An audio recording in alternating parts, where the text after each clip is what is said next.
والصلاة والسلام على أشرف الأنبياء والمرسلين وعلى آله الطيبين الطاهرين ومن تبعهم بإحسان إلى يوم الدين.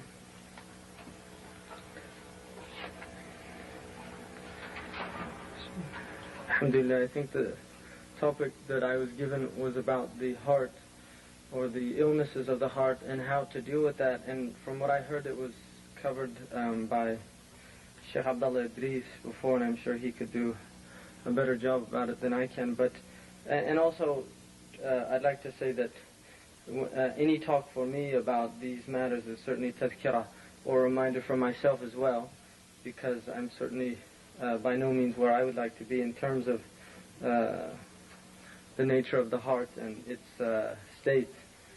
The hadith that Imam al-Nawawi radiallahu anhu relates in his Arba'een, which is really a hadith that is a summation of the Islamic teaching, and it was a hadith that the Prophet ﷺ is questioned by Jibreel, and all of you are familiar with the hadith. But the last section of the hadith deals with an issue about which really is the realm of the interior, or the realm of the heart, and that is the idea of ihsan. And interestingly enough, in the Islamic tradition, the sciences of the heart were really a science that was studied alongside the other sciences. So in other words, a student of the Islamic teaching would not simply study fiqh, which is concerned with the rules of the sharia, in how to perform the wudu, in how to buy and sell, and the activities of daily life. This is the arena of fiqh, or the science of jurisprudence. The science of the doctrine, or the dogmatic aspects of iman, is, some call it kalam, or usul al-din, which is the principles, and they're really intellectual principles upon which the aqidah is based. And that is the realm of what's generally known as iman. But then there's a third aspect of the Islamic teaching which goes under the category of ihsan, and this has been called by various scholars different things. The early scholars called it the ilm al-suluk, or the idea of being salik. And the book that Ibn Qayyim al-Jawziyah radiallahu anhu wrote, called Madarij al-Salikin, deals mainly with this whole idea of what is suluk. And unfortunately, I think in many ways, because of what are known as the ghulat al-Sufiyya, or the some extreme groups of people that have been termed Sufiya, or better termed Mutasawwifa, have in many ways maligned the sciences of ihsan. And people, like the English have a proverb, say, don't throw the baby out with the bathwater, as a kind of reaction to maybe some of these superstitious or folkloric manifestations of Islam, have tended to ignore the extremely rich intellectual tradition that exists in the psychology of the nafs and in the psychology of the human heart, and how the diseases of the heart are nurtured and made well.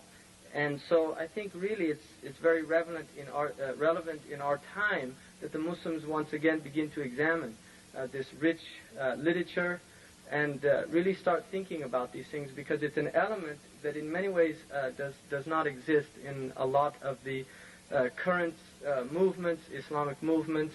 Although the idea of tazkiyah and tarbiyah is certainly a concern, the emphasis is sometimes often not given the degree of importance that I think is absolutely necessary for it, because what my own study has revealed to me is that basically every Islamic revivalist movement, and by the nature of Islam, it is a deen that revives itself. The Prophet ﷺ said that this deen would be renewed by renewers, and this happens continuously, and it has in the past, and will continue to do so in the future.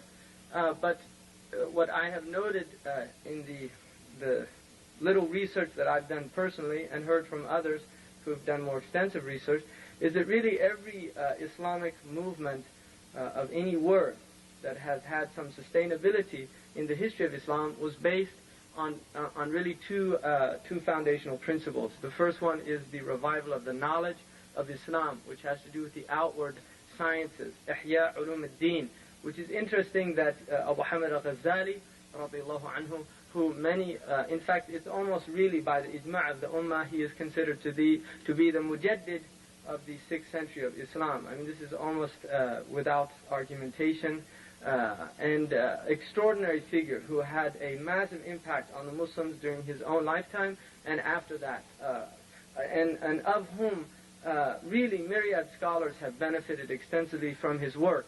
And I know that recently there has been criticism of Abu Hamid al-Ghazali, and certainly from the area of hadith, and people saying that he's weak in hadith.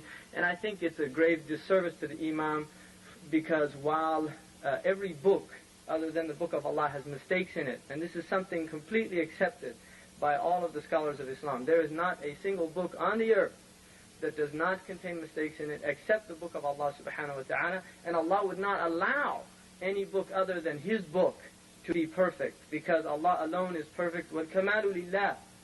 And so any scholar who writes a book ultimately will have mistakes in that book, and it doesn't matter how great that scholar is.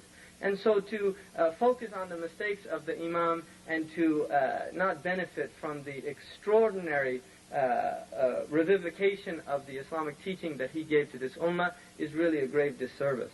And I know, like Sheikh Nilam al-Yaqubi was telling me yesterday, who actually did his PhD on Abu Hamid al-Ghazali, that the Muslim camp tends to be on two extremes. One, people that say the Imam can do no wrong, and the other is people that criticize him. And really, the position is always the middle position in Islam, that we take from our scholars what is beneficial, and then from the scholars that came later and rectified the mistakes that those Imams made, then those mistakes are taken into consideration, and this is the nature of the Islamic teaching. So Abu Hamid al-Ghazali radiallahu anhu wrote his book Ihya Ulum ad-Din, and really it's based on, again, these two aspects, the revival of the Islamic intellectual legacy and the revival of the idea of tazkiyah or tarbiyatun nafs. And this is why the 5th book of the Imam's work deals almost specifically with the states of the self and the rectification and purification of the self and of the heart. And he was a master of this area, and it wasn't something that he understood intellectually, but he was actually somebody who was a practitioner of this riyada or this tazkiyah. And a beautiful book, which is really almost a concise summation of his whole work, is the book Ayyuhal Walad, in which he wrote to one of his students who was a scholar of his own right, and really told him what was important about the deen. And one of the things that he emphasized in that book was that if you learn knowledge and you just acquire all of this information, but you never act upon it, then ultimately you are like Allah subhanahu wa ta'ala says in the Quran, مثل الذين يحملون التوراة مثل الذين حملوا التوراة ثم لا يحملونها كمثل الحمار يحمل أسفارا بئس مثل القوم الفاسقين. So Allah subhanahu wa ta'ala says that the likeness of those who were given the Torah as it's heavy, it's a weighty, سَنُلْقِي عَلَيْكَ قَوْلًا ثَقِيلًا, we will thrust upon you a heavy word. And hamal indicates that it's a bearing, you have to bear the word. And so Allah says the likeness of those who were given the Torah to bear, in other words, in action, but they don't really carry it. In other words, they don't act according to it, then they're like donkeys that carry books. In other words, the information is just on the back because it's not being lived, it's not being experienced, and it's not, the responsibility of it isn't being taken upon the individual to act according to it. And so this knowledge is really of no benefit.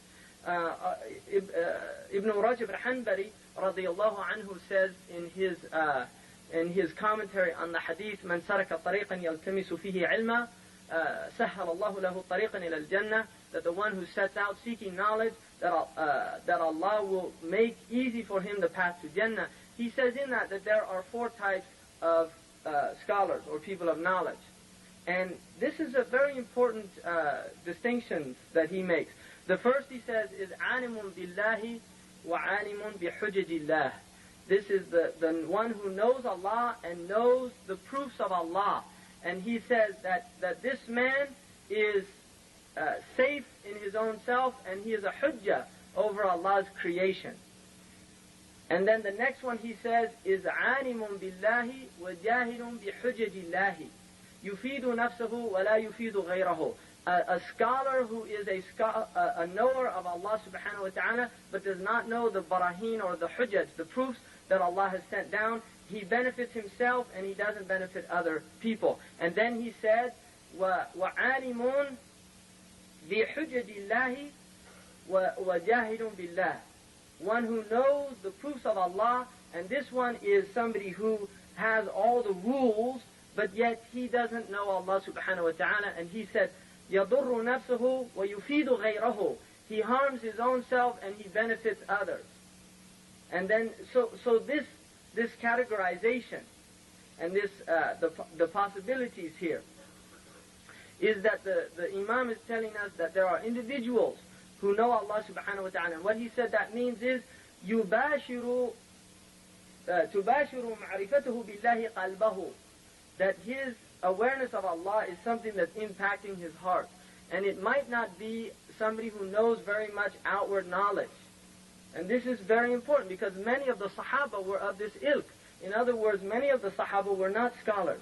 They were actually very simple people who, but because their iman was so strong and their knowledge of Allah was so powerful, that they were ulama of this deep knowledge of Allah subhanahu wa ta'ala, and yet they were not people of fatwa, they were not people of even memorizing the whole Quran or knowing many hadiths. Many of the Sahaba, the actual people that gave fatwa from the Sahaba are less than 10.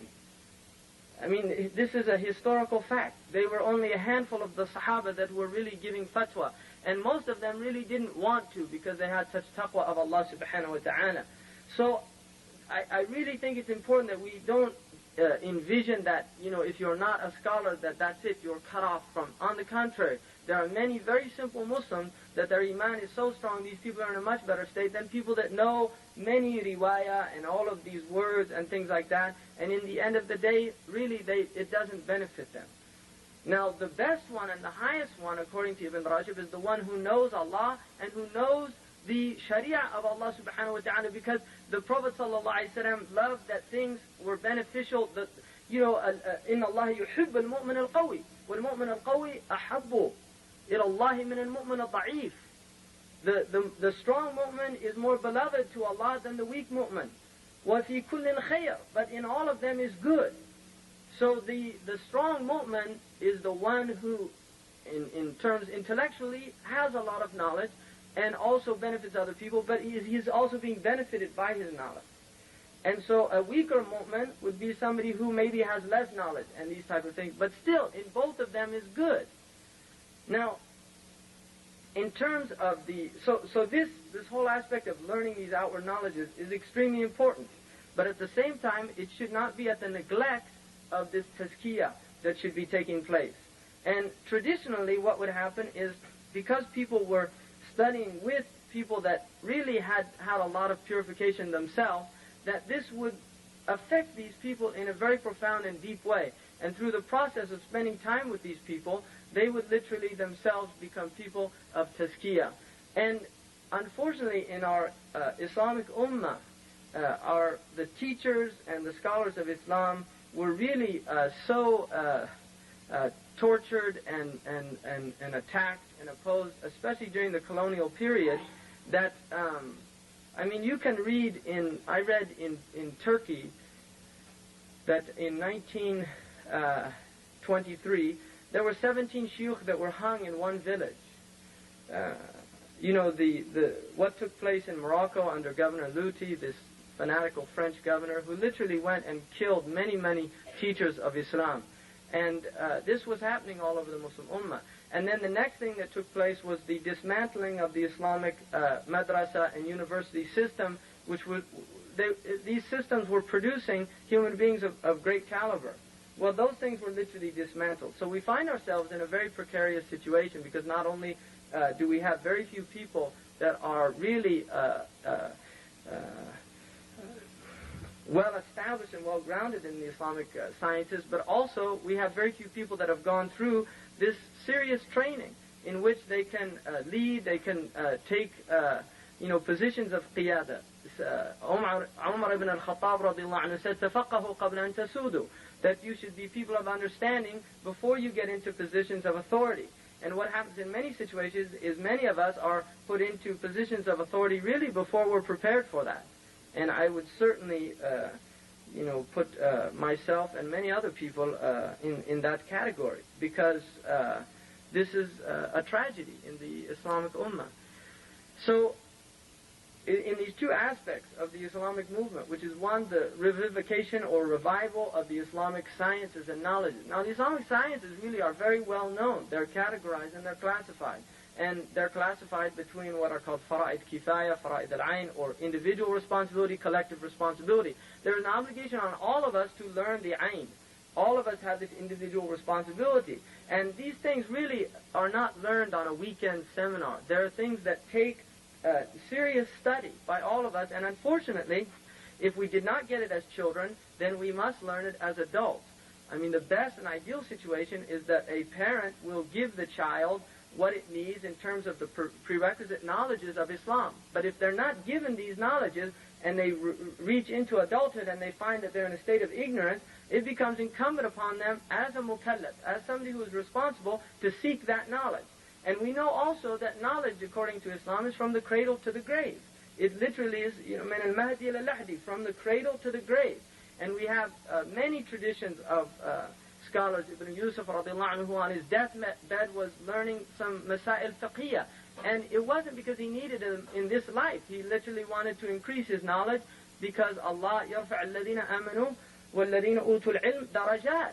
Allah raises up those who believe and those who have been given knowledge by degrees. So the more knowledge, the more iman one has, the higher their degree is with Allah subhanahu wa ta'ala. And this is how these people look. They were learning knowledge not for their own selves, not for self-aggrandizement, not to display their knowledge, not to be impressive in front of people, not so that tusharu ilayhi bil-banan, like they say, like people pointing and, oh, look at that one and what knowledge he has. This is all illusion.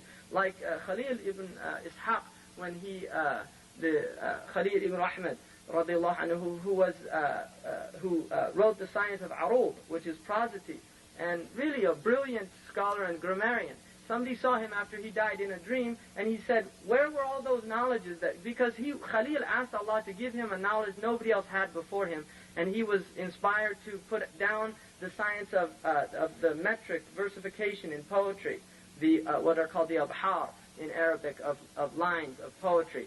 And he did this. And so this man asked him in his dream, what did Allah subhanahu wa ta'ala do with all those knowledges? How did they benefit you? He said, وَجَدْتُهَا هَبَاءً مَنْثُورًا. I found they're just nothing. All the arud, the nahu, the sarf, all these things that I learned, haba'an manthura.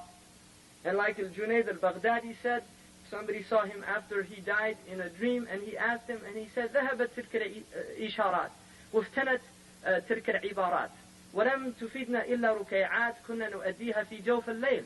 All those fine things we were saying, they're all gone. And all of those wonderful articulations, they disappeared. And the only thing that benefited us was some little rakats we were doing in the middle of the night. You see, so I mean, all of the knowledge, once the human being dies, really, it's haba'an manthura. You know, the sadaqah jariyah, which benefits us, are those things, those books that people leave behind, and these things where people benefit if they were placed for the sake of Allah subhanahu wa ta'ala alone. I mean, there's a great scholar in Tunisia, Asad ibn Furat, radiallahu anhu. He was a really great scholar, and he wrote a book in which he collected most of the traditions of Imam Malik radiallahu anhu. And this man, when he went back to Tunis, there was another man, Sahnun, who wrote the Mudawwan al-Kubra, which is, he took from Ibn al-Qasim radiallahu anhu. And the scholars of Tunis asked Asad ibn Furat to look at the book of Sahnun and to measure it against his, which was called the Asadiyah. And Asad ibn Furat said, why do you need his book when you have my book? Now, that's zalla, you know, with all respect to the Imam, because he was a great scholar and Imam. But the point that he said that his book was left by the Muslim scholars. I mean, his book literally, even though it's there and it's looked at by certain scholars, the Mudawwana of Sahnun is the book in which Allah subhanahu wa ta'ala gave the tawfiq.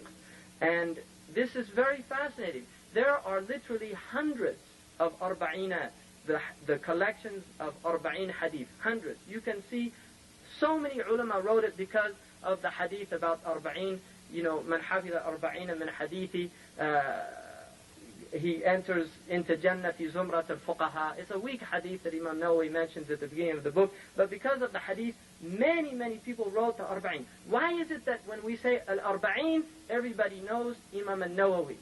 I mean, why is that Allah gave this Imam tawfiq in his arba'in in a way that no other Imam was given?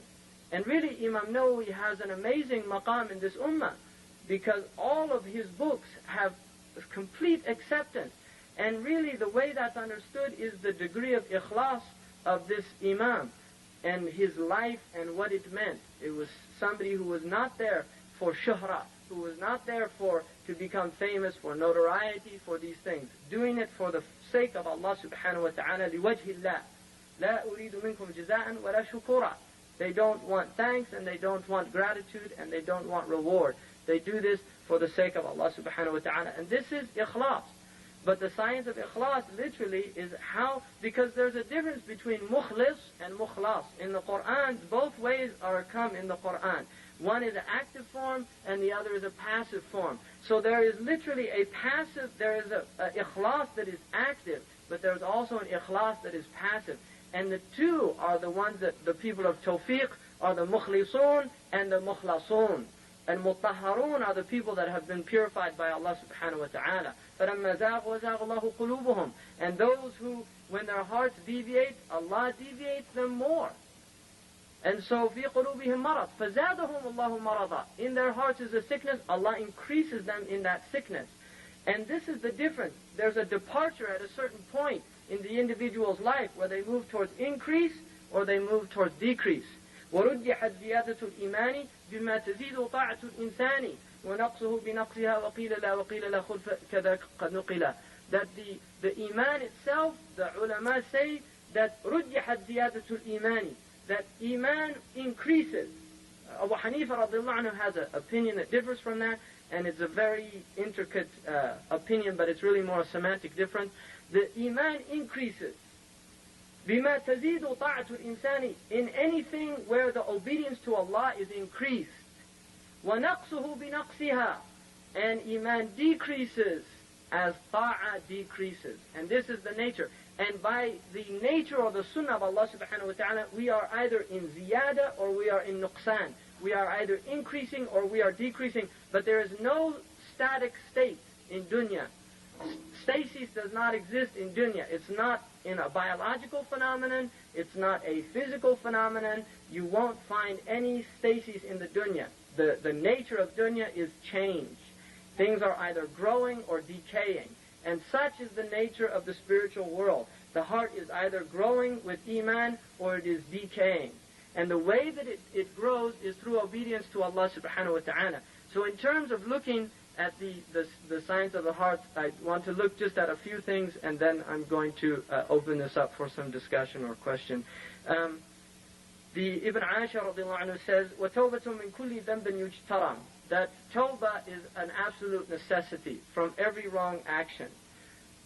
From every wrong action. تَجِبُ فَوْرًا مُطَّقًا وَهِيَ النَّدَمْ, that it is necessary immediately and against every wrong action, and there must be remorse, nadama. And the place of nadama or remorse is the heart, which differs from guilt in the English language, which is what they call ihsas bidhanb.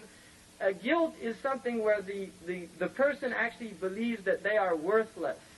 In other words, their self has no inherent worth, and so they identify the wrong action with the nature, the human nature itself. This is not the Muslim position. This is the Christian position. The Muslim position sees wrong action literally as a slip, if one is a mu'min, into ghafla, into forgetfulness. And that forgetfulness is a temporary state for the mu'min. It is not a permanent state. And so you move literally in and out of ghafla until you become from the people who are in a state of awareness of Allah, a muraqabah. And this is nafs al-mutma'inna. So most of us will fall into the category called nafs al-lawama, which is the blaming self, where we remember and then we forget. We remember and then we forget. And this is why tawbah is the act of turning back to Allah subhanahu wa ta'ala. It is a continual act. There is a constant turning. Just as the earth is continually revolving around itself and moving around the sun, that the mu'min is continually making this tawbah to Allah subhanahu wa ta'ala, forgetting, entering into ghafla, and making tawbah. You see, and this is the nature of the mu'min, the nature of the heart. Al-qalb in Arabic language literally means the thing that turns. It turns, yataqallab, means literally to turn. Inqilab is to turn upside down. So the heart by its nature is an organ that is turning. It moves towards obedience and it moves towards disobedience. What the mu'min is desiring is that stationary state of iman where it stops at a certain point moving towards disobedience and then back to obedience, and it literally begins to move continually towards obedience. And this is an achievable state. There are people that have achieved this state. This is not something that is unachievable. Many of the Sahaba radiallahu anhu, this was their state. Abu Bakr as-Siddiq radiallahu anhu was a man who was continually on the increase. Umar ibn al-Khattab, these Sahaba, and we have many examples throughout history of people that entered into this state of obedience to Allah subhanahu wa ta'ala. And this is where they get the idea that hasanatul abrar, sayyatul muqarrabin, that the good actions of the righteous people are literally the sayyat of the people that are in proximity to Allah subhanahu wa ta'ala, in their awareness of Allah subhanahu wa ta'ala, because the maqam of ihsan is an ta'budu Allah ka'annaka tarahu, to literally worship Allah as if you see Him. فَإِن لَمْ تَكُنْ تَرَاهُ فَإِنَّهُ يَرَاكَ. And so this idea of making this tawbah. And so he tells us that tawbah is necessary from every wrong action. And then he gives us the conditions. بِشَرْطِ الْإِقْلَاعِ وَنَفْيِ الْإِصْرَارِ. That it has to be with the condition that you leave it immediately. If you're in it, إِن كُنْتَ مُتَلَبِّسًا بِهِ. And if you're not in it, you've done it, and then you must make tawbah, then the immediacy of it is still present, because delaying tawbah is a wrong action itself from which tawbah must be made. So tawbah is like, the wrong actions are like compounded interest. It just keeps getting worse the more you put it off. And it will keep getting worse, like the Prophet ﷺ says about the black spot on the heart. It continues to increase until the whole heart is completely black. And this is a very dark state to be in, because then what happens is the heart cannot be penetrated by the nur of wahi. It literally reflects or deflects the nur of wahi. And this is the state of the munafiq, who can hear words that are from the Quran, who can hear words that are from the heart, and it doesn't penetrate the heart because the heart is not receptive to the meanings that are entering into it. It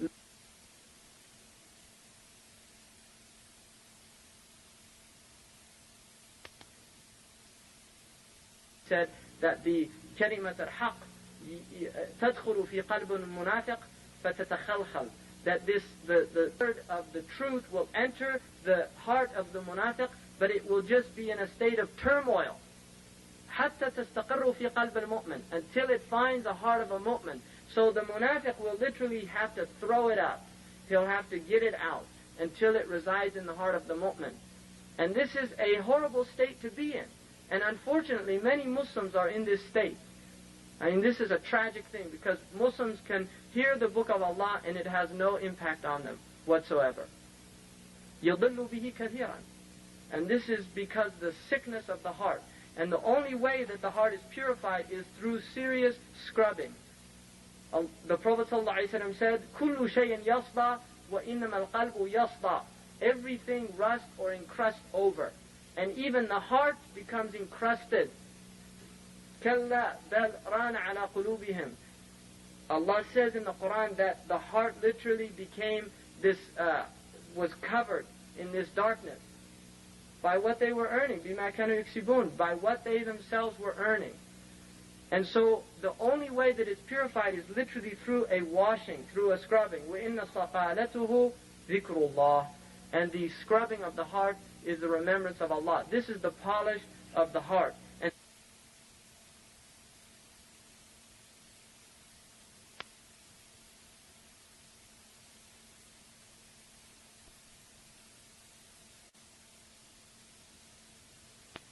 And the scrubbing of the heart is the remembrance of Allah. This is the polish of the heart. And so tawbah is part of dhikr. And this is why Umar ibn al-Khattab radiallahu anhu said, أفضل ذكر al-waqfu 'inda al-haram. The best dhikr is when the haram is present, you stop and don't go into it, remembering Allah when you're about to enter into ma'asiyah. This is the best dhikr, that you remember Allah when you need to remember Allah, and that is when you are susceptible to the haram. And then he says, وَلْيَتَلَافَ مُمْكِنًا ذَا اسْتِغْفَارٍ. And also you have to, if you've harmed people, then you have to rectify that. يَصْلَحْ ذَاتَ الْبَيْنِ. If somebody stole something, he has to give that wealth back. If it was backbiting, they have to go and ask forgiveness of that person, unless it's a type of situation that it will literally increase the difficulty. And then you get into difference of opinion, but I don't really want to look at that. وَحَاسِرُ تَقْوَ اجْتِنَابٌ وَامْتِثَالٌ. And he says that the taqwa, it is achieved through avoidance of the haram and doing what Allah has commanded. And by the consensus of the scholars, imtithal is easier than ijtinab. It is easier to be obedient to Allah in what He's commanded than it is in what He has prohibited. And this is very important to remember that it's easier to fall into ma'asiyah than doing the right action. Why? Because the nature of ma'asiyah is a downward motion. It's a downward motion. It's darakat. Jahannam is darakat. And so there is, in a sense, like a gravitational pull that is helping you to go into this type of destruction, whereas the darajat is an upward motion, spiritually. In other words, it takes an exertion of effort to do this. And this is why the Prophet ﷺ said, حُفَّتَ الْجَنَّةُ بِالْمَكَارِهِ وَحُفَّتَ النَّارِ بِالشَّهَوَاتِ. Jannah is literally surrounded by difficult things, and the fire is surrounded by those appetites, things that people incline towards. And then he says, فِي ظَاهِرٍ وَبَاطِنٍ بِذَا تُنَالٍ. In the inward and the outward. So there has to be ijtinab and imtithal, not simply in one's outward form, but in one's inward form also. And with this, taqwa is achieved. And taqwa should be the goal of every moment, because the Quran begins, Alif Lam Mim, ذَلِكَ الْكِتَابُ لَا رَيْبَ فِيهِ هُدًى لِلْمُتَّقِينَ. This is the book in which there is no doubt a guidance for people of taqwa. It's not a guidance if you don't have taqwa. It can lead people astray that don't have taqwa. And we have historically many groups, from the Jahmiyyah to the Qadariyah to the Wasaliyah to Nadamiyah, all of these different sects and groups that use the Quran as their proof for their bid'ah, for their ahwa, for all of these things, and literally went astray. Why? Because they did not have taqwa. And the Quran begins Alif Lam Mim. You look in any tafsir of any worth by any mufassir, and they will say Alif Lam Mim, Allahu A'lam. Allah knows what that means. So the book itself begins by telling us you are limited, ya Bani Adam, in your knowledge. You are limited in your knowledge, and you have to enter into the realm of this book with humility. If you think you can come to this book and bring your previous knowledges and presumptions, then you will be led astray. But if you submit to the book, and the beginning is submitting to Alif Lam Mim, that the answer to Alif Lam Mim is Allahu A'lam. If you submit to that first criterion in reading the Quran, then you're from the people of taqwa. But if you enter into the Quran with arrogance and thinking that you can in some way interpret this book, and Allah asks, are you more knowledgeable or Allah? Are you more knowledgeable or is Allah more knowledgeable? And this is why the Muslims traditionally, who have been rightly guided, have stopped at that point, and they look to see the guidance of Allah, His Messenger, وَأُولَى الْعِلْمِ فَاسْأَلُوا أَهْلَ الذِّكْرِ إِن كُنتُمْ لَا تَعْلَمُونَ. Ask the people of knowledge if you don't have knowledge. And one of the sicknesses of this modern age is all of these people that want to literally become muftis and ulama. They read one book, fiqh sunnah, and suddenly they're faqih, and they're giving everybody fatwa and things like this. And this is a disaster. And even worse than these people are the ones that don't even read a book, and they give fatwa. I mean, it's gotten even to that point, where, oh, don't worry, ya akhi, istafti qalbak, like your heart is a mufti. Istafti qalbak is based on somebody being fitra. I mean, the Prophet, when he said to that man, istafti qalbak, he knew who he was talking to. Not everybody can take a fatwa from their heart, because a lot of hearts are just filled with shahawat and ahwa, and what their heart will tell them is, do whatever you want. You see, so the heart has to be really in a position before it has to be in a fitra state, and that takes literally for most of us a deep struggle and mujahada and riyada and these type of things. So then he says, فَجَاءَتِ الْأَقْسَامُ حَقًّا أَرْبَعًا. If we want taqwa, there are four aspects to it. Four aspects to taqwa. And then he says, وَهِيَ لِلسَّارِكْ سُبْرَ الْمَنْفَعَةِ. And it is for the person of suluk. It will take them to the paths of benefit. And he says, يَغُضُّ عَنَيْهِ عَنِ الْمَحَارِمِ. The first thing that we learn is that the seven limbs, and he'll go through each one. يَغُضُّ عَنَيْهِ عَنِ الْمَحَارِمِ وَيَكُفُّ سَمْعَهُ عَنِ الْمَآثِمِ كَغِيبَةٍ نَمِيمَةٍ زُورٍ كِذِبٍ وَلِسَانُهُ أَحْرَى بِتَرْكِ مَا جُلِبٍ. That he should يَغُضُّ عَنَيْهِ عَنِ الْمَحَارِمِ. We should lower our gaze from what is haram. قُلْ لِلْمُؤْمِنِينَ يَغُضُّوا مِنْ أَبْصَارِهِمْ. Tell the mu'mineen to lower their gaze, and tell the mu'minat to lower their gaze. This is on the haram. What is ever haram to look at, then we should lower our gaze from it. Because the eye, although the ulama have agreed that the eye is literally not connected to a kabira, that there's no action that the eye can partake in that is connected to a grave wrong action. But, like Ibn Abbas said, لا صغيرة بالاستمرار.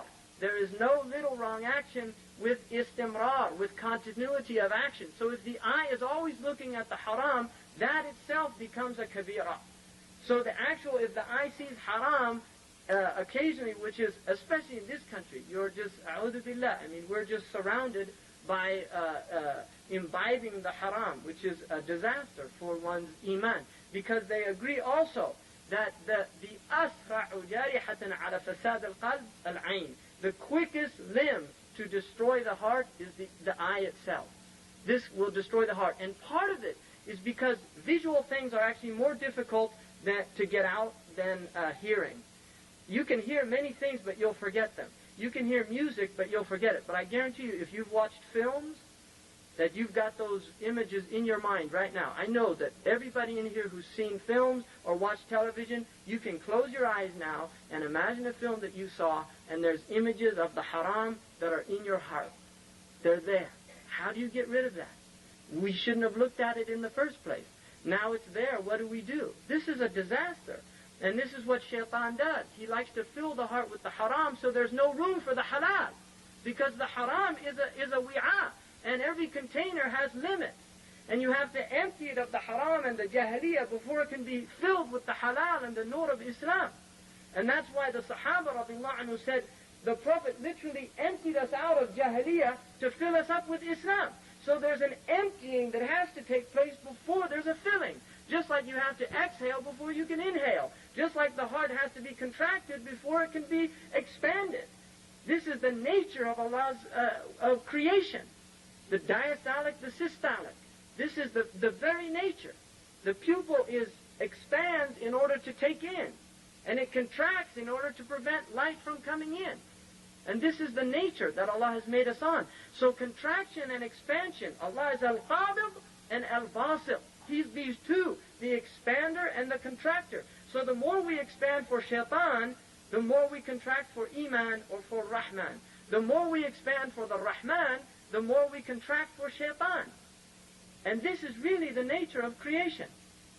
So he's telling us, يَغُضُّ عَيْنَيْهِ عَنِ الْمَحَارِمِ. And then, يَكُفُّ سَمْعُهُ عَنِ الْمَآثِمِ. He turns away from listening to the haram. So he begins with the eye, because that is the most important organ. And then he goes to the ear. Now the ear is very interesting also. If you look at the eye literally takes in only a linear. We have a basic peripheral vision, but it's limited. We don't see behind us. But if you look at the ear by its nature is circular. It takes in everything around it. And this is why generally in the Quran, Allah begins with إِنَّ السَّمْعَ وَالْبَصَرَ وَالْفُؤَادَ كُلُّ أُولَٰئِكَ كَانُوا عَنْهُ مَسْئُولًا. That the hearing, the sight, and the heart, all of these things the human being is responsible for. We are literally responsible for these things. Why? Because if we allow our ears and our eyes to open up to everything, then the heart is what suffers. So the ear and the eye, which are called mawarid al-ilm and mawarid al-jahl, They're the areas where knowledge comes in, but also where ignorance comes in. And they come in and enter into the container of the heart. And so literally the mu'min is somebody who protects and guards his eyes and his ears in order to protect his heart. They're literally like hudud, like boundaries in which he must defend them. So these are armies that we're to use for Allah to protect the city of the heart, which is the residence of Iman. That is the Malik, that is the king, that we should respect and protect. But if we literally open up, like any country that just leaves its borders and anybody can flood in, then this is what happens with the human being. The heart is left unprotected, and literally the armies of Jahiliyyah flood into the heart because that's what they want to conquer. And this is what Shaitan wants to conquer. He wants to become king of the city of the heart.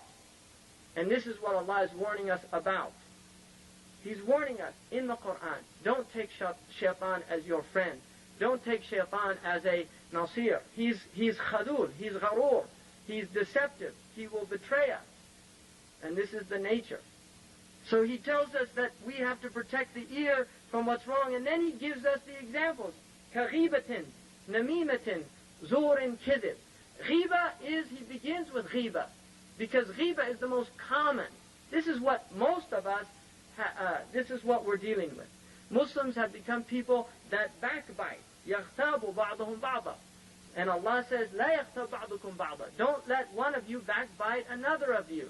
وَلَا يَسْخَرْ مِنْ قَوْمٍ. Don't let a group mock another group. Don't let one group mock another group. Don't be people, trivial people, of backbiting and trivial pursuits, these type of things. No, we should be people of depth.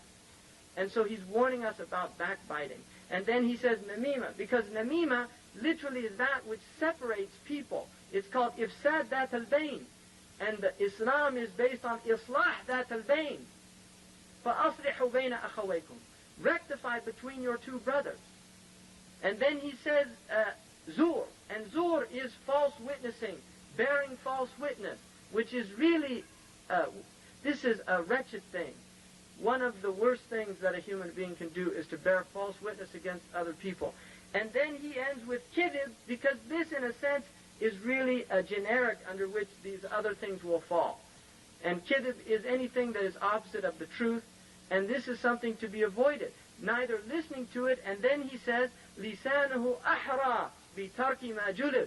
It's even more important not to listen to these things, but not to speak them yourself. In other words, don't become vesicles whereby people pour this poison into you, but don't yourselves pour it into other people, because it's actually worse to be the one who is pouring this foulness into others than to be the one receiving it. وَكِلَاهُمَا شَرٌ.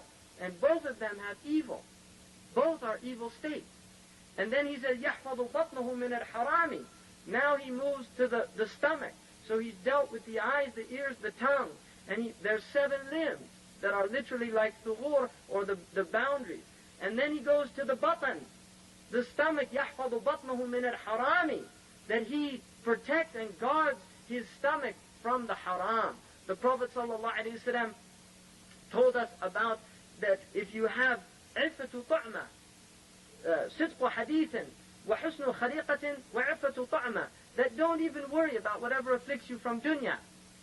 If you have amana, trust, وَصِدْقُ حَدِيثٍ, وَخَلِيقَةُ حَسَنَةٍ, and good character, and then guarding what you eat. Ahmed Zarruq said, all of ni'mah can be reduced to 2 things, luqma and suhba, what you eat and the company you keep. And he said, so guard what you eat, because you will do according to what you eat. If you do eat halal, you do halal. If you eat haram, you do haram in spite of yourself. And he said, look to who you take as a companion, because you're on his deen.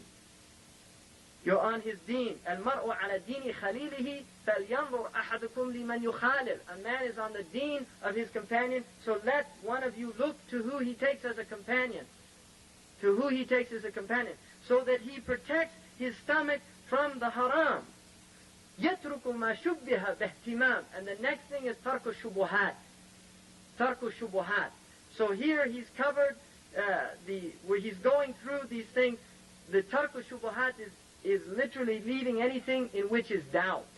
anything in which there is doubt. And this is a maqam of what's called wara', or scrupulousness.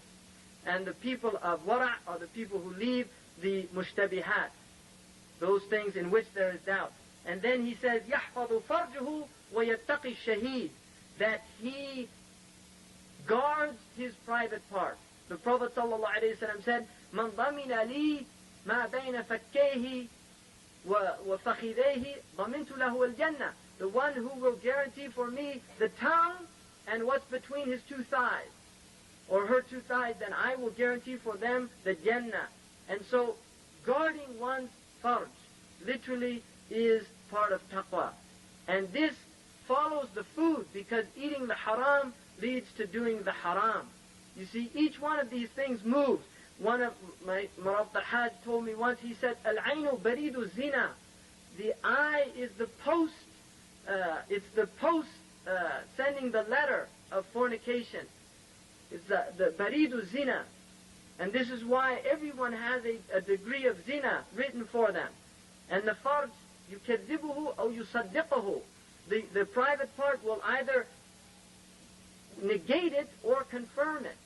So the eye, the hand, the tongue, like giving murawada or some type of flirtation with the tongue, this is a type of zina. Touching for ladda is a type of zina. Looking for ladda is a type of zina. And the looking between the Muslim have to be with adab. You know, and you can get into difference about al-wajhu wal-kaffayn and these type of things. I really don't. These are all masail khilafiyah that people have. But the basic bottom line is that you should not la taltazdu. That if you're finding that you have ladda from looking at the face of either a man or a woman, then you have to fear Allah, yattaqillah, wa yaghuddu min basarihi. And don't la yata'ammal mahasin al-mar'a, that a man should not reflect and contemplate on the beauty of a woman unless he intends to marry her or it's his wife. And the same goes for the women, that they ولا يلزم الرجال ستر ما على النساء نظره قد حرم. Sidi Abdullah with Hajj Ibrahim in his fatawa says that it's not obligatory for the man to cover what is haram for the woman to look at. In other words, between the rukbah and the surah is awrah for the man. The chest is not awrah. That does not mean that a woman can look at it. It's not permissible for a woman to look at a man's chest without the shirt on. But it's not obligatory on him to cover it. She has to lower her gaze. And this is really honoring women, because Allah has made the woman cover because of the weakness of a man. Whereas the woman, because she's stronger in that area. And this is the truth, that the man is more susceptible to that type of fasad. But the reason Allah began was zaniyatu was zani, was zaniyatu was zani. He begins with the female, because generally fornication happens when the woman allows the man and inclines the man towards something that he already has a susceptibility. So if the woman is strong, the man might desire but doesn't have the opportunity. You see? But the woman is actually has more iffah in this matter than the man. And Allah honors her because of that. And this is why He's asked her to veil herself, so that she's not accosted by men who are weaker in that aspect. And this really is I mean, it's very clear by istiqra, by analysis of the Quranic picture, that it's showing that. The same with women praying behind men. You see, a man, the reason men can't pray next to a woman or a woman in front of a man is because the man's going to lose himself, become preoccupied with something that he's not supposed to be thinking about when he's praying. Whereas the woman can pray behind a man because she's not as susceptible to that by the nature of who she is than the man is. Again, this is an honoring. And we know during the time of the Prophet that there was not a curtain between the women and the men in the masjid. The young boys would pray behind the women. But we also know the Prophet said the worst ranks of the women are the first ranks for that reason, that they have men in front of them that are bowing and things like that. But just the fact that exists, again, shows that the woman has more strength. And it has been proven in studies of pupil dilation. They do these studies. These people study everything. And they know that the pupil will expand when it sees something pleasurable and contracts when it sees something that is not pleasurable. And what they do is they do these studies where they show people pictures, pleasurable pictures, men's pupils will dilate, whereas women's don't. But they found that women are more attracted to the voice than they are to the visual pictures and things like this. It's a fascinating studies that are done about that confirm again the wisdom of the Sharia. And in the same way, the pheromones of human beings, which has been established now that we have pheromones that are literally sexual receptors that go out and attract the opposite sex. The pheromones of women have been shown to be radiating, that they actually radiate. And the pheromones of men are obtained through touch. And so again, the hijab literally is part of that protecting the inherent nature of a woman. And so it's all, the wisdom of the Sharia will be confirmed again and again. سَنُرِيهِمْ آيَاتِنَا فِي الْآفَاقِ وَأَنفُسِهِمْ حَتَّى يَتَبَيَّنَ لَهُمْ أَنَّهُ الْحَقِّ. Allah will show them all these signs until it becomes clear. And then يَحْفَظُ فَرْجُهُ وَيَتَقِي شَهِيدٍ فِي الْبَطْشِ وَالسَّعِيدِ مَمْنُوعٍ يُرِيدٍ. And he should fear the witness of the angels in his limbs, his 2 hands, and his 2 feet. فِي الْبَطْشِ وَالسَّعِي. So there he's completed the seven things that we have to guard the heart with.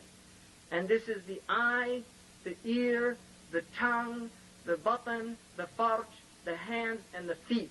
And this is the way we destroy our hearts. And if we guard ourselves and become responsible, because these poor things are going to bear witness against us on Yawm al-Qiyamah. These hands will bear witness against us on Yawm al-Qiyamah and say, he made me do this. We are in charge. The aql is in charge here. The hands are not in charge. If I want to drink a cup, my hand did not do an autonomous action there. It didn't rebel against me. You see? No, I commanded my hand to go and pick up the glass, and now I'm telling it to put it down. You see? Stop that. Doesn't work like that. Unless you have Parkinson's disease or something like that, where it's beyond human control, and then people shake and things like that. But that's not what we're talking about. If you've got those problems, then you can't do anything wrong. Right? Somebody paralyzed, that's it. And that's why the Sheikh Zani is the worst type creature. You know, the ones that are old and decrepit and, you know, they're still doing these haram things. It's something despicable. So those then, that's the first. We're dealing with 4 things here of how to purify the heart and achieve taqwa. That's the first one, and I'll go briefly through the next 3. وَيُوقِفِ الْأُمُورَ حَتَّى يَعْلَمَ مَا اللَّهُ فِيهِنَ بِهِ قَدْ حَكَمَ. That he should not do anything without knowing the hukum of Allah, and this is something that we're very neglectful about.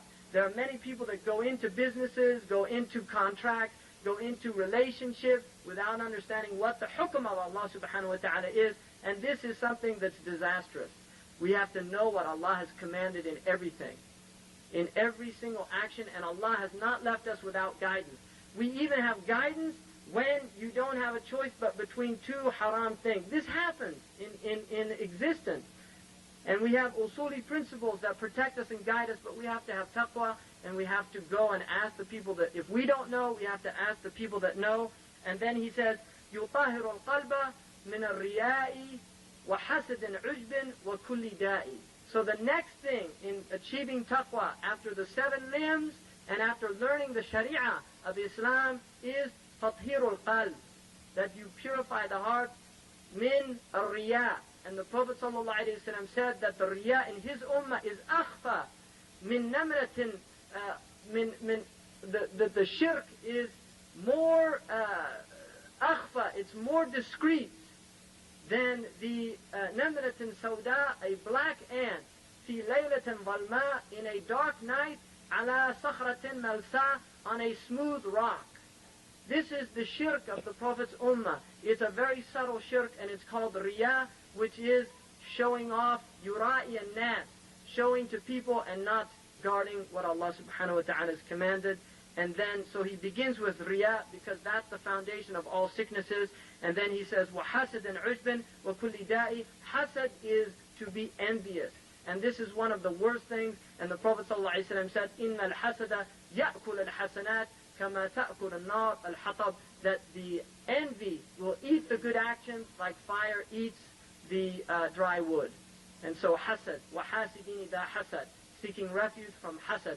And hasad is when it's different from ghibta in the Arabic language. And ghibta, the hasad, the Prophet said, La hasada illa fi ithnain. That hasad is called ghibta, which is where if somebody has knowledge or has memorized the Quran, you don't have hasad, but you wish that you were like him. You wish you had what he had without him losing it, or her losing it, and that's called ghibta. That's a good hasad, that's a good envy. وَفِي ذَلِكَ فَلْيَتَنَافَسَ الْمُتَنَافِسُونَ, that we should compete and vie with good actions. There's nothing wrong with that. So that is a high thing, it's not a low thing. But hasad is where you're not content with Allah's decree. And it's a horrible state to be in, because Allah gave that person, and if you want him to lose that, it means you want Allah subhanahu wa ta'ala to take away what he's given, which is good for that slave. And then ujub is different from kibr, because ujub is that the mu'jab, he's impressed with himself without necessarily being muta'ali ala ahad. He might not be exalting himself over somebody else, but he's impressed with himself. You know, ma ajmalani, a'udhu billah, ma a'zamani, ma atyabani. That type of attitude, like, oh, I'm so wonderful, and I'm so, this or that. And this is a deep sickness, ujb. And the Prophet ﷺ, he said one of the signs of the end of time is إِعْجَابَ كُلِّ ذِي رَأْيٍ بِرَأْيِهِ, where everyone who has an opinion is impressed with his opinion. That's one of the signs of the end of time, where people think their opinions are so wonderful. And so ujub is a deep sickness. And the way that ujub is uprooted from the heart is that you see who the mun'im is. If you have a gift that Allah has given you, you recognize that it's from Allah. Allah is the mun'im.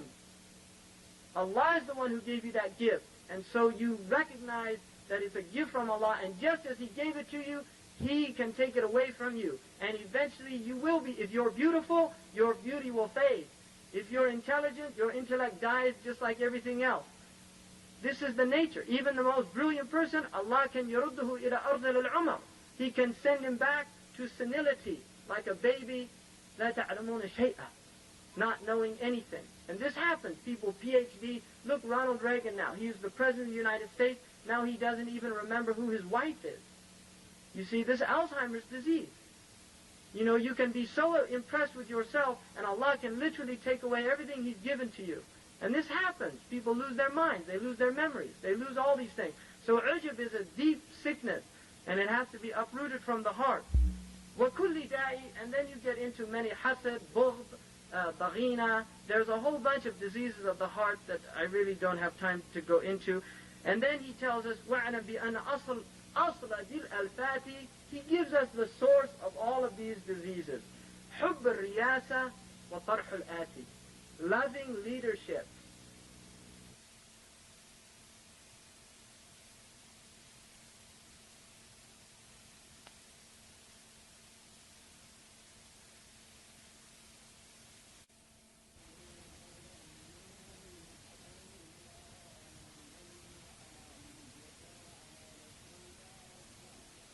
Like everything else. This is the nature. Even the most brilliant person, Allah can يَرُدُّهُ إِلَى أَرْضِ الْعُمَرِ. He can send him back to senility, like a baby, لَا تَعْلَمُونَ شَيْئًا, not knowing anything. And this happens. People, PhD, look, Ronald Reagan now. He's the President of the United States. Now he doesn't even remember who his wife is. You see, this Alzheimer's disease. You know, you can be so impressed with yourself, and Allah can literally take away everything He's given to you. And this happens. People lose their minds. They lose their memories. They lose all these things. So ujub is a deep sickness, and it has to be uprooted from the heart. وَكُلِّ دَاءِ, and then you get into many hasad, bughd, baghina. There's a whole bunch of diseases of the heart that I really don't have time to go into. And then he tells us, وَعْنَ بِأَنَّ أَصْلَ دِلْ الْفَاتِ, he gives us the source of all of these diseases. حُبُّ الرِّيَاسَةِ وَطَرْحُ الْآتِ, loving leadership, wanting to be in charge. And the Prophet said, لا نعطي هذا الأمر من طلبه ومن يحرص عليه. We don't give leadership to anyone who seeks it, or once he's obtained it, covets it. And none of us should see ourselves as everybody's expendable. Everybody. If you're the greatest wa'iz or the greatest mutakallim, You are expendable in Allah's deen. Allah's deen does not need you. It doesn't need me, and it doesn't need any individual, because deen will continue and we will all die. Everybody in this room, like the Prophet said, within 100 years will be dead, and there will be new people to take this deen on. The deen does not need us. We need the deen. لا تمنوا علي إسلامكم. Don't start telling me that you've come into Islam as some gift to me. This is what the Prophet is told to tell these people. But Allah gives you the gift of Islam. You don't give Islam your gifts. Allah gave you those gifts and blessed you with Islam that you might use those gifts for Islam. And so this love of leadership is a disease. And like the Native American people, they say that the biggest problem is when you have too many chiefs and not enough braves. You have too many people want to be chief and not enough people that want to do the work. Because the chief is the one that commands and does it, but you need the people who, and now everybody says, who's he to tell me what to do? Who's he to tell me what to do? And there's fawda, anarchy. Even the family has become anarchical because there's no structure and these type of things. And then, وَطَرْحُ الْآتِ is procrastination. And this really is a whole dars in itself. The idea of procrastination, it's one of the things that fascinates me more than anything else. Why we procrastinate. Why, given what we know, we put off the akhirah. كَلَّا بَلْ تُحِبُّونَ الْعَاجِلَةِ تُحِبُّونَ الْعَاجِلَةِ وَتَذَرُونَ الْآخِرَةِ. You put off, you love this ajila, this faniya, it's going, the dunya, and you put off the akhirah. And you put off what's immediate, what's really right in front of you. الْمَوْتُ أَقْرَبُ إِلَى الْعَبْدِ مِنْ شِرَاكِ نَعْلِهِ. Death is closer to us than the strap of the sandal. Death is in our face every day of our lives, and yet we put off. We go to sleep. We fall to sleep. حَاسِبُوا قَبْلَ أَن تُحَاسَبُوا. And so putting off. Daylami mentions a beautiful hadith in which it was related that شِعَارُ شَيْطَانِ التَّسْوِيفِ يُلْقِيهِ فِي قَلْبِ الْمُؤْمِنِ. That the slogan of shaitan is procrastination that he thrusts into the heart of the believer. وَخَيْرُ الْبِرِّ أَعْجَلُهُ. The best righteousness is the one that's done immediately. That's why the prayer is done immediately. All the action should be done immediately. Like the saying that you should live in the dunya as if you live forever, but work for akhirah as if you die tomorrow. If you're going to die tomorrow, in akhirah matters, you're going to try to get them all done today. Whereas in dunya matters, if you have to forever to do them, you can procrastinate with dunya matters. You can't procrastinate with akhirah matters. What we do now is we procrastinate for akhirah matters and we do dunya matters. And one of the signs of taqwa is that the mu'min, if he's given a choice between dunya and akhirah, he chooses the dunya matter over the akhirah matter over the dunya matter. That's a sign in itself. And then he says, رَأْسُ الْخَطَايَا هُوَ حُبُّ الْعَاجِلَةِ. The source is love of ajila. That's why this procrastination. لَيْسَ الدَّوَاء إِلَّا فِي اضْطِرَارِ لَهُ. There's no cure from all of these things that he's mentioned except to flee to Allah subhanahu wa ta'ala. Tubu ilallahi. And then I'll just end this by a saying of Ibrahim al-Khawwas, who was one of the Salihin from Sham. And he gave 5 things in which the heart could be cured. دواء القلوب في 5 أشياء. قراءة القرآن بالتدبر. Reading the Quran with reflection. The heart can be cured by the Quran. The Quran is شفاء لما في الصدور. It's a cure of what's in the heart. And we have to return to the Quran. We have to become people of Quran. We have to become people of tilawa. We have to become and tilawa in Arabic means to recite, but it also means to follow. It's a beautiful language. You see, it means to recite, but it also means to follow. الَّذِينَ يَتْلُونَ كِتَابَ اللَّهِ حَقَّ تِلَاوَتِهِ. Those who recite the book of Allah as it should be recited, as it should be followed. Not only do they read it, but they actually act according to it. وَالْقَمَرِ إِذَا تَلَاهَا. The moon, when it follows the sun, تَلَاهَا. It's the same word, تَلَا يَتْلُو, to recite. So reciting the Quran should mean following the Quran. So we should recite it with tadabbur. And then he says, وَخَلَاء الْبَطَنِ. The al-bitna tuzhib al-fitna. That too much food will ruin your intellect. And one of the signs the Prophet said after the Qurun al-Mufaddala, he said, خير القرون قرني ثم الذين يلونهم ثم الذين يلون ثم يظهر فيهم السمن. And then he said, and then people start getting plump. And that doesn't count for the ladies, it counts for the men. Because the urf of people, some countries, the women are plump, and there were sahabiyat that we know, even the Prophet's beloved wife Sauda, Omar, when he saw her, because she was a heavy-set woman, even though she had the hijab, he said, I know who you are, Sauda, because she was heavy-set. So the Prophet didn't bother her about that. So it's not, that's not, the women need weight for childbirth and things like that, but not pathological weights, and we should know the difference. So the khala al-batan, wa qiyam al-layl, the getting up in the night, literally this will purify the heart and cure the heart of diseases. Wa tadarru' 'inda as-sahar, and the time of sahar is an important time, right before the fajr. That is the important time. My sheikh wrote a beautiful poem, Ya nafsi qumi war'i wa zajri وَلَّذَّةَ الدُّنْيَا جَمِيعًا فَاهْجُرِي.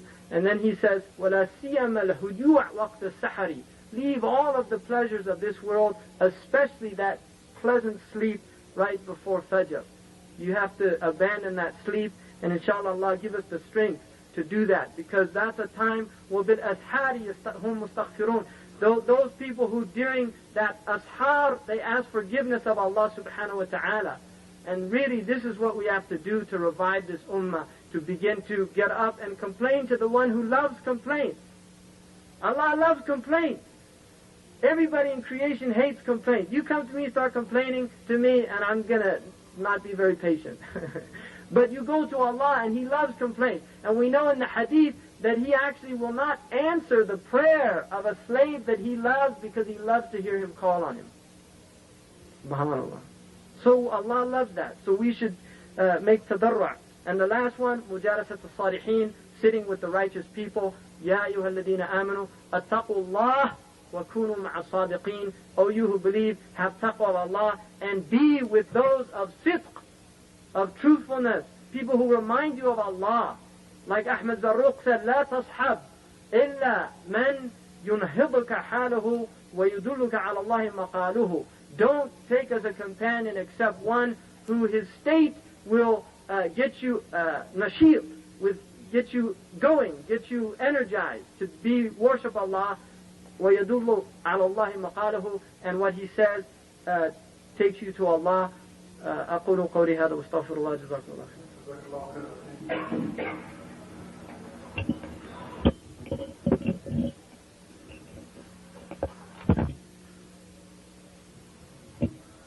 Brothers and sisters, there are more questions than we can ever answer, I would say, due to the time limit. Our brother has to travel today, Brother Hamza Yusuf. I'll try to cover a few questions and with him. First one is, would you please address those teenagers who want to go every Friday night with American friends, apparently non-Muslims, to movies, parties, and how haram this is and how it affects their lives?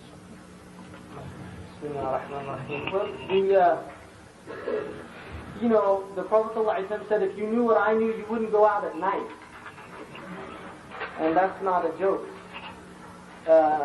Because most of the ma'asiyah to Allah takes place in the night. Like vampires, they're awake at night, they have to go into their coffins during the daytime. That's the way a lot of these shayateen are.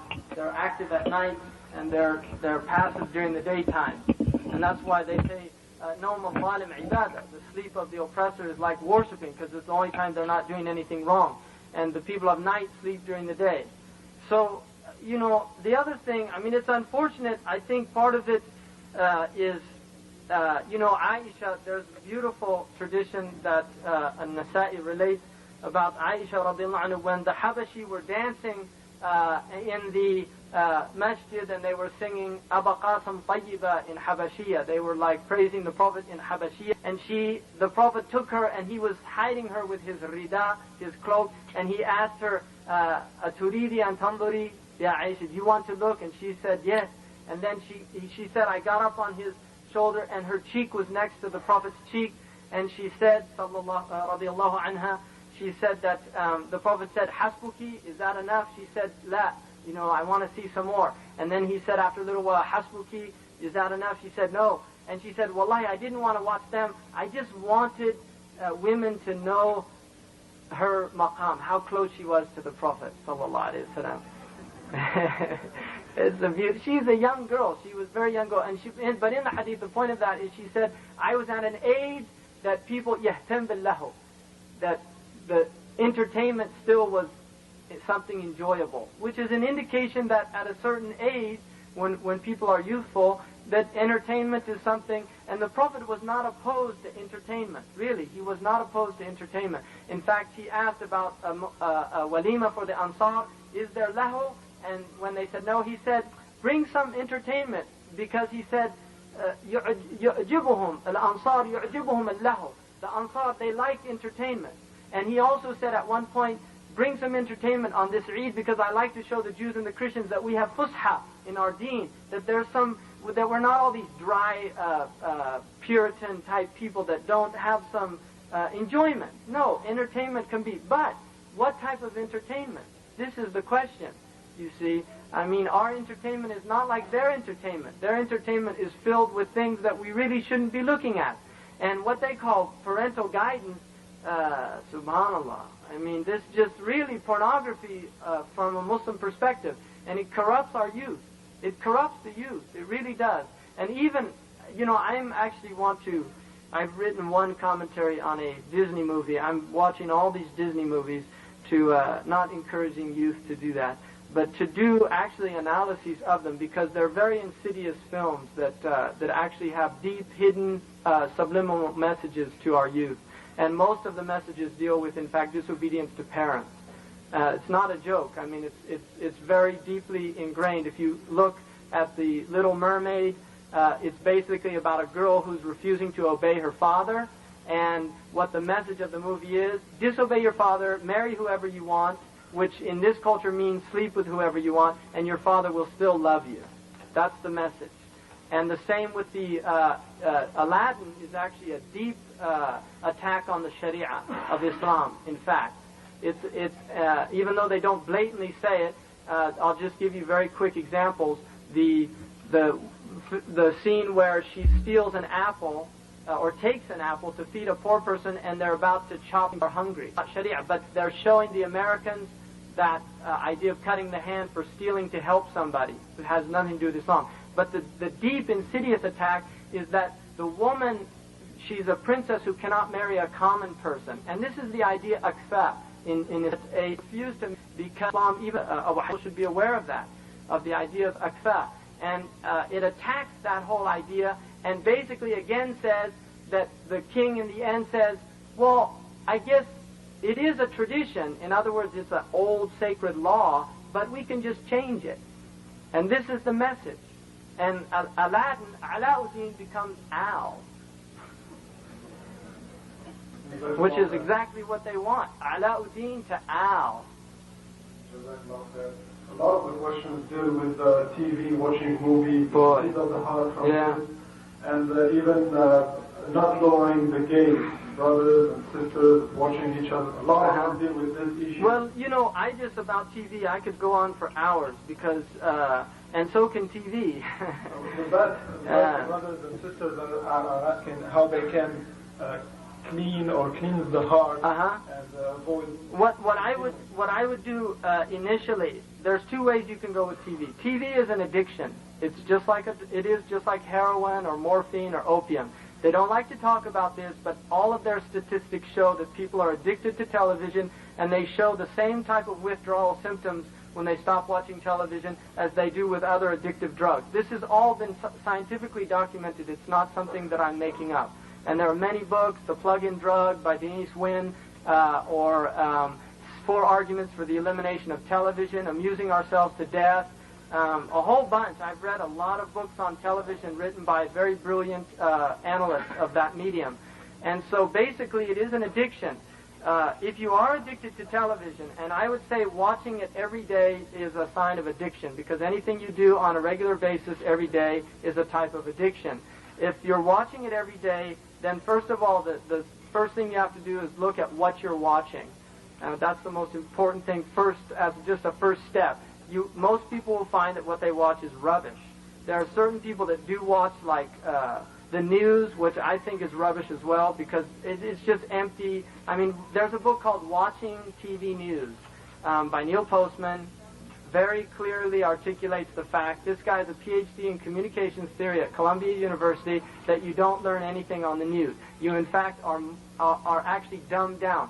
People during the Gulf War crisis, there were statistical studies done. The people watching CNN knew less about the war than people that were reading articles about the war. So, and you can read an article in 5 minutes. It'd take you a half an hour to watch a news program.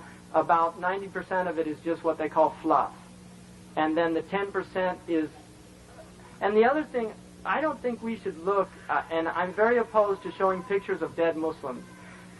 In the Battle of Uhud, when the Prophet saw the Muslims that were dead, he commanded the Sahaba to cover them over. That we should not denigrate our brothers and sisters that have died in the way of Allah by exposing their nakedness to the whole world to look at. And the fact that the kuffar do this is because they're just dogs over carcasses. That's what they are. They're just dogs. Those photojournalists, they're like dogs over carcasses. They have no human compassion for the people and the victims that they're taking pictures of. And the Muslims we should not become part of that. And I really would urge all of you to write magazines, Islamic magazines, and ask them to stop putting these pictures in our magazines. Because one, we become desensitized to the suffering that our brothers and sisters are experiencing all over the world, but two, they literally don't benefit you. What you end up doing is looking at it, feeling disgusted, and turning the next page. And that is something that's despicable in itself. The fact that you can see that and then go have dinner is a sign that the heart's dead. I mean, if we really have living hearts and you see one of those pictures, you'll vomit or just weep bitter tears and probably wouldn't eat. Hassan al-Basri, somebody mentioned death to him and he didn't eat for 3 days. So really think about that. But, you know, the television is a serious disease. What I would recommend this Ramadan is everybody who has a television, just unplug it during that month. Literally put it into a closet and don't watch it for an entire month. And just look at the change that takes place in your life, inside the house. Was it positive or was it negative? That's what I would ask all of you to do. And what you need to do is really encourage your children and instill in them a love of reading from an early age. Because if you use the television as a babysitter as children, they will become addicted to it at an early age. And television is hard to compete with. It really is. It's a type of neural stimulation that books tend to have a difficult time competing with. And children that grow up watching television end up not reading. And this has also been documented. So I would encourage you to read the literature. There's a book called Kicking the TV Habit, which is a very good book for parents, and it gives alternatives to doing these things. And one thing with the children is, you know, I would just encourage, like, family people, instead of getting together to watch a television program, is do something human, where you literally interact with each other and just enrich our lives a little bit. So, that's it. Hamza Yusuf, thank you so much. I still will give him your questions, and I'm sure he will be more than glad to read all of them. That's for me. Thank you for all of you. I have very quick announcement. For you, the English tapes of mine are available here in the lobby of the convention, and you can obtain both the audio as well as the video. And I'm very